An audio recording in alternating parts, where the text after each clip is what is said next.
Hi friends, இன்றைக்கான வீடியோவில் gardening video பார்க்க போகிறோம். கார்டனிங் வீடியோவில் டேபிள் ரோஸ் எப்படி நடுறதுன்னு தான் பார்த்துட்ருக்கோம்.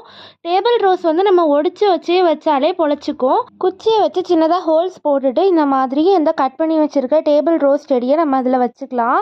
வச்சுட்டு இந்த மண்ணை மூடி விட்டுக்கலாம். இந்த டேபிள் ரோஸ் செடி வீட்டுக்கு முன்னாடி வைக்கும்போது ரொம்பவுமே அழகாக இருக்கும். டேபிள் ரோஸ் வெரைட்டியில் நிறைய கலர் இருக்குது. ஒயிட்டு, பிங்க்கு, எல்லோ, இது மாதிரி நிறைய கலரில் இருக்குது. அடுத்தடுத்த வீடியோவில் இதோட க்ரோத் எப்படி இருக்குங்கிறத நாங்கள் காட்டுறோம். அதுக்கு நீங்கள் மறக்காமல் நம்ம சேனலை சப்ஸ்கிரைப் பண்ணியிருக்கணும். சப்ஸ்கிரைப் பண்ணியிருந்தீங்கன்னா தான் நாங்கள் போடுற வீடியோட நோட்டிஃபிகேஷன் உங்களுக்கு உடனுக்குடன் வரும். நம்ம சேனலில் இது மாதிரி ரோஜாப்பூ செடி எப்படி நடுறது, எங்களுடைய கார்டன், இந்த மாதிரி கார்டனிங் வீடியோ போட்டுட்ருக்கோம். ரோஜாப்பூ செடி நடுதல் வீடியோ சேனல் நேமுக்கு கீழே லிங்க் கொடுக்குறேன், கிளிக் பண்ணி பாருங்கள். உங்களுக்கு நிறைய கார்டனிங் வீடியோ வேணும் அப்படின்னா நம்ம சேனலை சப்ஸ்கிரைப் பண்ணிக்கோங்க. இந்த வீடியோ பிடிச்சிருந்துச்சுன்னா லைக் பண்ணுங்கள், உங்கள் ஃப்ரெண்ட்ஸ் மற்றும் ரிலேட்டிவ்ஸ்க்கு ஷேர் பண்ணுங்கள். தேங்க்ஸ் ஃபார் வாட்சிங்.